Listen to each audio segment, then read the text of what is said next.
Hey, I'm Bree from Kinected Strength, and in today's short class, I'm going to take you through a kettlebell core series as well as some movement prep warm-up exercises that you can do to set yourself up for success. So we're going to start here with an arm bar. So kettlebell arm bar, you're lying on your side, your weight is just out in front of you, and the bottom hand closest to the weight is going to grab the bell. The other one rests on top, and you can see my legs are stacked and I'm in a nice fetal position. Pull that weight close, bring it with you as you roll onto your back. We're going to use two hands, press the weight up over the shoulder. And notice with this, my wrist is nice and straight. I'm not allowing the weight to pull me back. So the wrist is stacked over the elbow, over the shoulder, and that shoulder is packed into my body. I'm extending my opposite side arm and leg and using my foot to push as I roll away from the weight, staying stacked directly beneath it. Bring the top leg over to support my body and resting the head on the shoulder. You can see here that my shoulder is stacked again right over my collarbone. I'm not shrugging, and I'm going to hold that weight here, following through some twitches and little movements for about 30 seconds.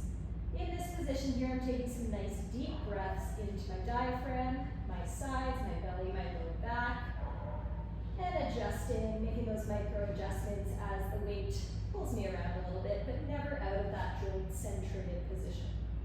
I'm going to roll back, keeping the weight where it is, slowly bringing the body back to neutral. Use two hands, pull the weight down, and roll back to your side.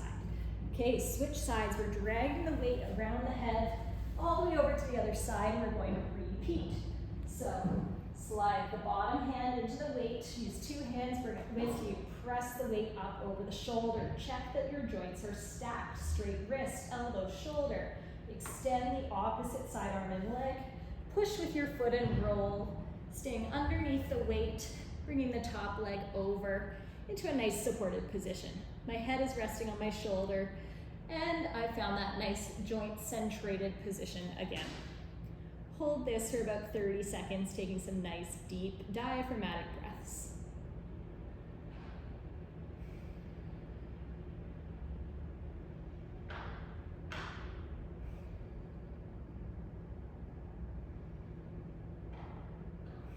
And from here, keep the weight where it is. I'm rolling onto my back again, carefully bringing the weight down and resting it back on the floor in a fetal position. I'm going to drag that weight around once more. And our next exercise here is a tabletop with heel drops. So picking the weight up in the same safe way with two hands, roll onto the back and press the weight up over the shoulder. Now I'm going to set my rib-hip connection, making sure the base of my ribs are flush to the floor. Then my legs are coming up. My knees are stacked over my hips, and my other arm is just going to float into a neutral position. Turn your core brace on, that feeling of a cough or a laugh, to create some integrity through your core stability. And we're adding heel drops. Your goal is to alternate legs, tap the heel to the ground and bring it back for a total of 10. Never am I letting my ribs lift off the ground. I'm not holding my breath. And I'm not gripping through my jaw, my fingers, or my toes. After about 10 heel drops, legs come down to the ground, pull the weight down, roll it back to the side, and we'll repeat on the other. Drag it around. Use two hands to roll the weight, press it up over the shoulder, a good straight wrist, packed shoulder, into a tabletop. Rib-hip connection, core brace on, and 10 heel drops.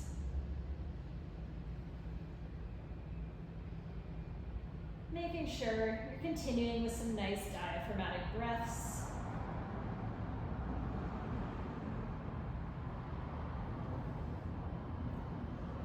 And after 10, legs down, we'll bring the weight to the floor, roll it back safely, and we will leave it there for now. So next up, we're going to move to all fours. In all fours, we're stacking the hands under the shoulders, the knees under the hips, and finding a neutral spine. Scapular push-ups will follow. Slowly, we're dropping the chest, pinch the shoulder blades together, push the floor away, and spread the shoulder blades apart. You should feel a nice glide of each shoulder blade across across the rib cage towards the midline, and then across the rib cage towards the outsides of your back.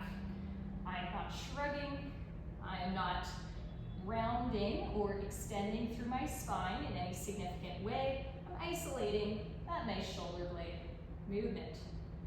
From there, we'll isolate your spine with a cat-cow, rounding up the back, push the floor away, tuck your seat under, take a deep breath, and exhale, switch into extension, tailbone up, head up, belly button towards the ground, and shoulders away from the ears. One more time, deep breath in and breathe out to switch into flexion, and deep breath in, exhale to extension. Now we're moving to a frog stretch. I'm taking my knees a little bit wider than my hips. Otherwise, my spine stays neutral. I'm rocking my hips back towards my heels and using my hands to pull myself forward out. You may feel a gentle stretch in your inner thighs. Otherwise, we're just patterning some nice flexion and extension through the hips, but never am I letting my tailbone tuck under. So we have 10 frog rocks.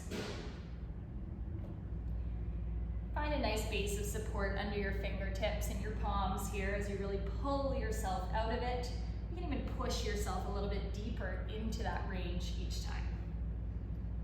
After 10, we're getting one leg out to the side. My toes are pointing forward and I'm trying to get my full foot on the ground. My spine is still neutral. Don't feel like you're keeping your tailbone in the air. And we'll do 5 adductor rocks. You should feel this as a stretch through the long inner thigh muscles. Though again, if you're not too tight, it's just patterning some nice independent movement through your hip. After 5, we'll switch sides and do the same on the other. Foot flat, toes pointed forward, and I'm rocking forward and back.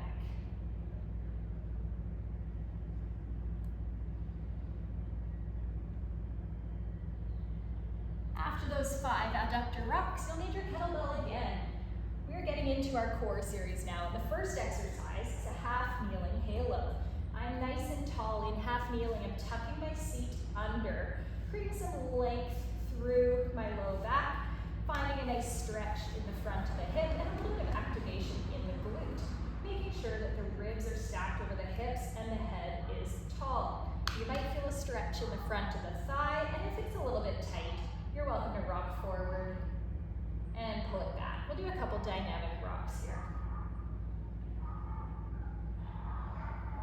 But then we'll grab our weight. Using your hip hinge, I'm sitting back. Flip the kettlebell upside down as you bring it up towards your chest. We're circling around the head, nice and slow and steady, and bringing it back to the chest. We're gonna alternate directions every time. Notice the only thing moving here is the weight and my arms. My trunk stays stable, my hips stay stable, and my head is neutral as well. We're going for 3 to 5 halos in each direction. You'll feel that as you move that weight around the head, it changes your center of gravity and challenges you to stay neutral against that external resistance. After your 3 to 5 each way, we'll hinge to put the weight back down and switch sides.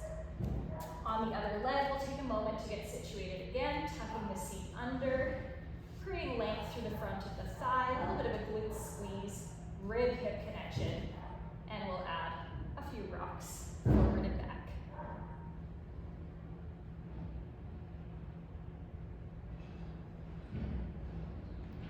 Then we're into halos, and we'll match the number that you did on the first side.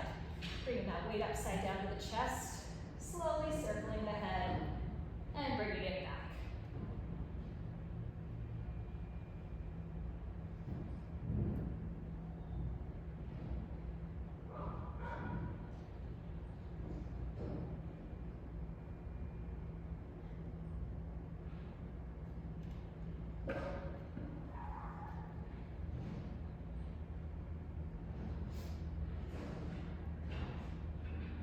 After your halos, we'll use the hip hinge again to put the weight down on the ground.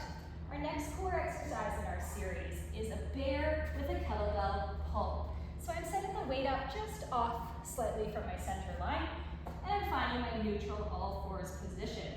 Tucking the toes and lifting the knees into a bear, reaching across my body to pull the weight and slide it towards the other side.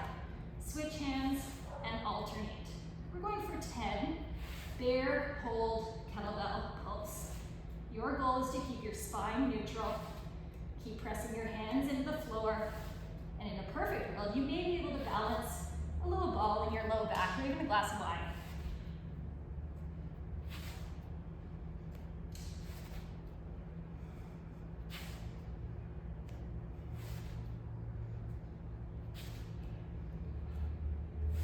We'll do 10 reps there and take a rest. And the third and final exercise in our core series is the Turkish get-up, stage 1. I'm going to pick the weight up the same way I did with the arm bar. All right, from here, with the non-working side, I'm extending my arm and my leg, both on angles slightly off the body. With this bent knee, I'm taking it towards the weight side just a little bit there to give myself some good leverage to push the foot into the floor. Set your rib hip connection. Create a strong push with the foot, a connection with the elbow, and get ready to roll onto your hip as we push, pull, and roll into stage 1 of the Turkish get-up.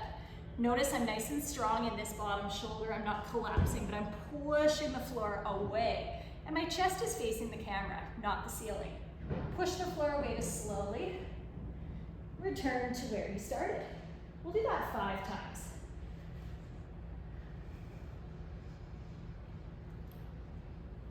Both shoulders remain packed into the body. My core is braced as needed throughout the whole exercise.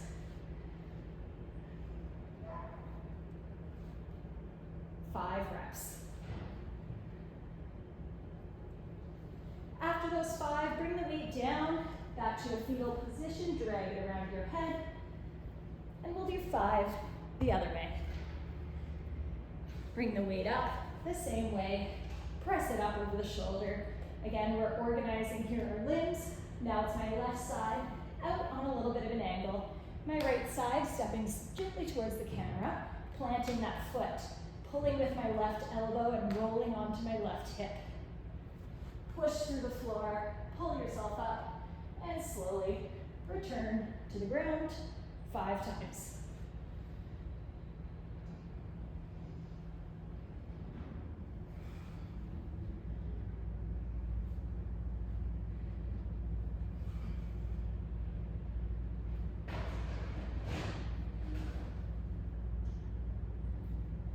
And then we'll bring that weight down and roll it back to the floor. So there's your short kettlebell core series with a little bit of movement prep. Hope you enjoyed it.